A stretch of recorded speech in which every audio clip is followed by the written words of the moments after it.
네, 2025년 4월 28일 이정훈입니다.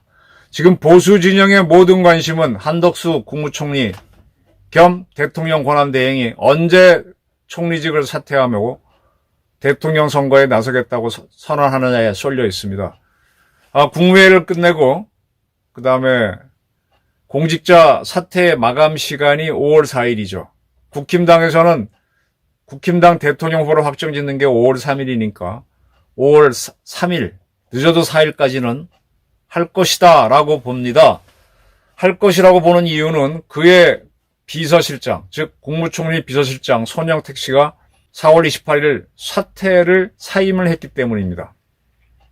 그래서 한덕수 대행이 출마한다라는 건데, 한덕수 대행이 나오게 되면 국힘당에서는 안철수를 제외한 3명의 후보는 한덕수 후보와 원샷 단일화를 하겠다. 자기가 국힘당의 후보로 확정되면 이런 의사를 확실하게 밝히고 있고, 안철수도 한덕수 나오지 말라라고 하지만 사실은 그렇게 강한 목소리는 아닙니다.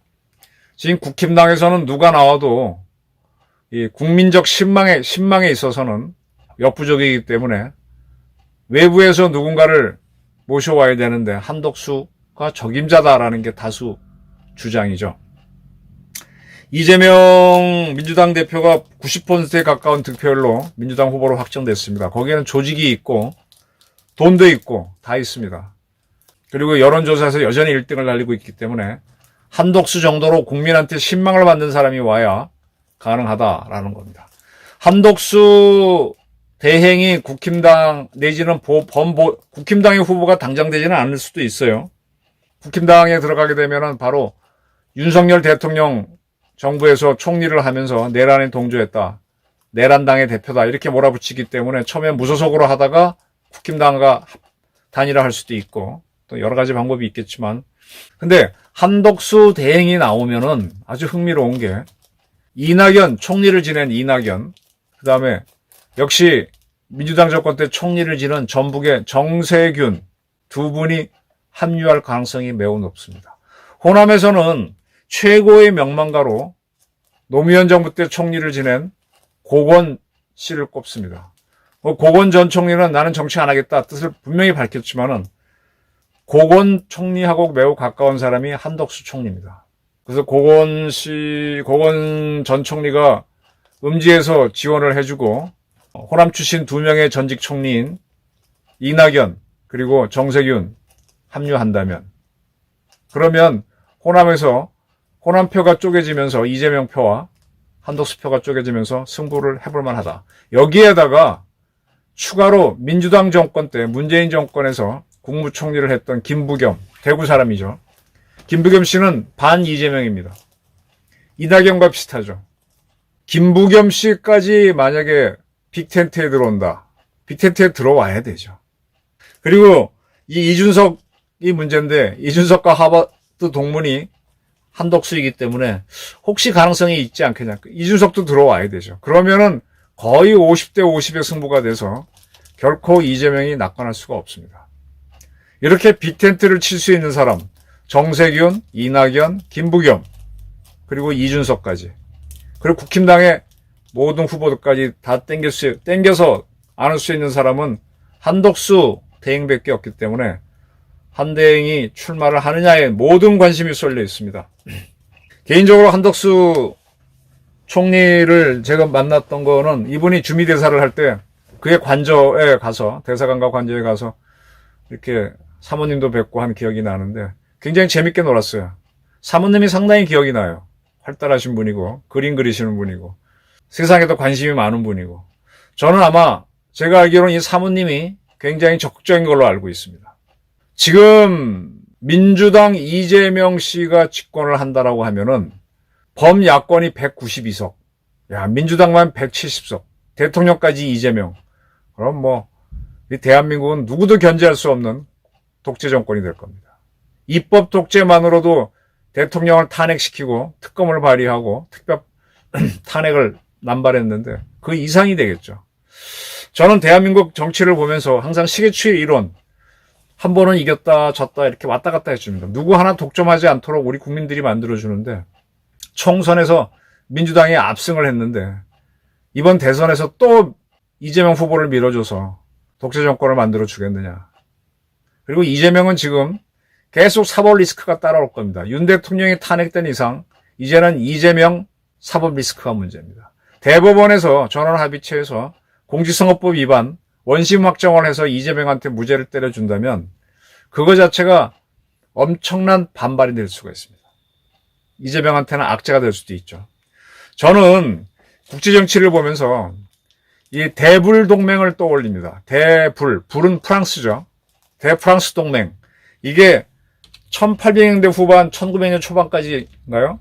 연도는 좀 1800년대, 1700년대 후반부터 1800년대 초반까지 유럽에서 있었던 건데 1790 몇 년인가 프랑스 대혁명이 일어납니다.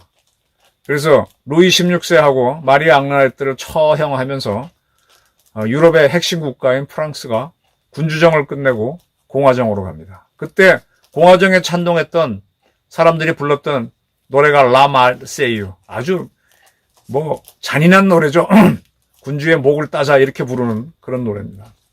그러한 프랑스 공화정 정부에서 혜성처럼 그때 떠오른 사람이 보나파르트 나폴레옹입니다.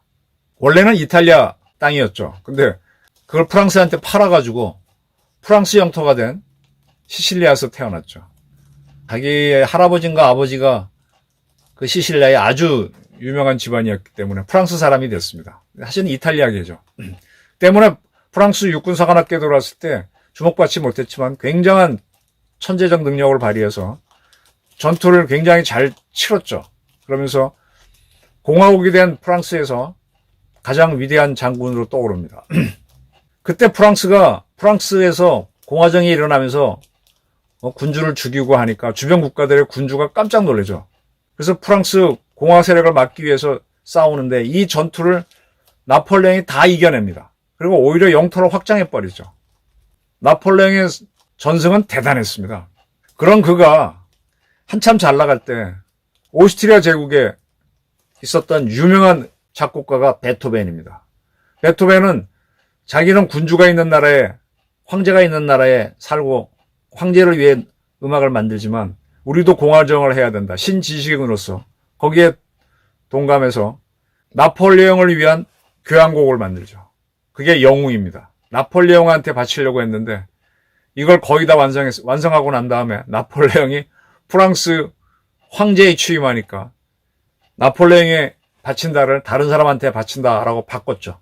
이 영웅, 네. 나폴레옹을 위한 영웅, 그래서 탄생했습니다.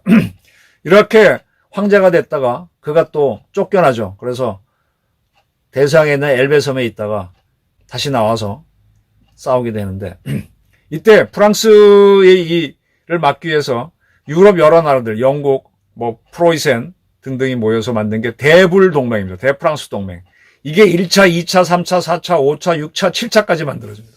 6차까지는 실패했다고 봐야 되죠. 근데 7차 때는 이제 엘베섬을 탈출한 나폴레옹이 다시 프랑스의 정권을 쥐고 나옵니다. 그러한 나폴레옹 세력과 영국이 중심이 된 대불 동맹이 벨기에의 워털루라는 데에서 전투를 합니다. 이 워털루 전투에서 대불 동맹이 프랑스 수군 나폴레옹이 이끄는 부대를 박살내죠. 이로써 나폴레옹이 드디어 몰락합니다. 나폴레옹이 엘베섬 탈출해서 이때까지 끈 기간이 한 100일 정도이기 때문에 프랑스에서는 100일 천하라고 합니다. 저는요, 지금 윤석열 대통령 탄핵 이후, 탄핵 직전부터 계속 다수당인 민주당이 탄핵과 특검을 남발하면서 압박을 가했죠. 거기에 대해서 보수가 뭉치고 그 뭉치는 중에 하나 크게 헛발질한 게 윤 대통령의 계엄령이었습니다. 그것 때문에 더 위기를 맞았고 기어코 파면이 됐습니다. 그리고 크게 보수 세력이 위축됐다가 지금 국힘당의 대통령 후보 경선으로 조금씩 모이는데 한덕수 후보가 나서게 되면은 더 큰 결집이 일어나면서 제 4차, 5차, 6차 그리고 마지막 7차 대-이재명 동맹이 만들어질 수 있다. 여기에는 정세균, 이낙연 그리고 대구 출신의 김 누구죠? 그 양 총리 지난번 민주당 때 들어올 수도 있는 거 아니냐. 그다음 이준석도 들어오고. 이렇게 빅텐트를 만들어서 워털로 전투를 치러서 50.5대 49.5라도 이기면 되는 거죠. 이 7차 동맹일 때 비로소 나팔령을 깹니다. 정치학계에서는 이것 때문에 공화정이 오히려 늦어졌다. 공화정을 바른 길로 보고 얘기하지만 그건 역사로 보게 되면 그게 맞는 해석이지만 지금 대한민국에서는 이재명이라고 하는 희한한 잡범이 윤 대통령 계엄이라고 하는 헛바질 때문에 탄탄대로를 달리게 된 거를 지금 막아야 되는 절박한 시점이기 때문에 어떠한 형태로든 간에 반 이재명 동맹을 구축해야 됩니다. 그 씨앗이 현재로서는 한덕수 총리밖에 없습니다. 아마 한덕수 총리의 출마를 막기 위해서 민주당은 모든 수를 다 쓸 거예요. 그리고 출마하게 되면 모든 비밀을 다 까발리면서 끌어내릴 겁니다. 한덕수 총리가 일찍 나와서 선거운동을 했으면 모를까. 굉장히 시간이 없죠. 마지막 시간인 5월 3일이나 4일 날 사퇴를 하고 뛰어들면 한 달도 안 되는 사이에 선거를 치러야 됩니다. 근데 마지막 2주는 여론조사를 공표하지 않으니까 여론이 어떻게 움직이는지 국민은 모르니까 어떻게 될지 예측을 할 수가 없습니다. 근데 지금으로서는 선택의 여지가 없이 한덕수입니다. 제가 이재명 대통령 수락 연설을 2차례에 걸쳐 분석했는데 참 그릇이 작고 옹졸하고 그리고 소화병적인 운동권 아류이고 그리고 민족주의로 흐르고 있습니다. 그런 시각으로는 이 급변하는 지금 김정은은 푸틴까지 빨아먹고 있죠. 김정은한테 상대도 안 됩니다.